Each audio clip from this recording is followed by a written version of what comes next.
叫佢輕輕拍就得㗎啦，靠近少少自己舒服啲。嗯，好冇？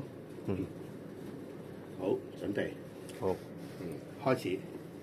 好，我哋第二組線咧，主要講 V 字線。V 字線裡面有5點，佢管轄嘅範圍係腳，由邊度咧？由橫斷紋一路延伸到去到腳眼同眼之間呢一橛，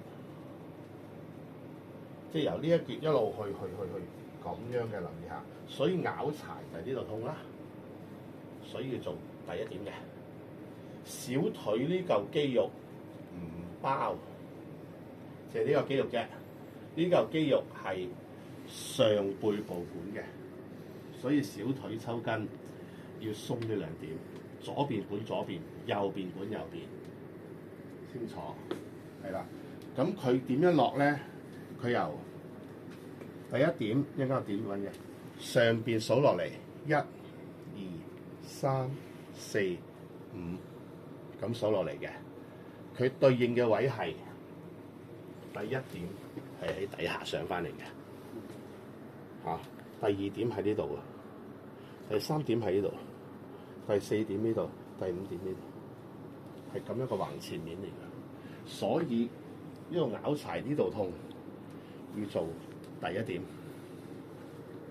係啦，側邊呢啲痛第2點，膝頭哥痛第3點，大髀第4、第5點，係咁樣去做嘅。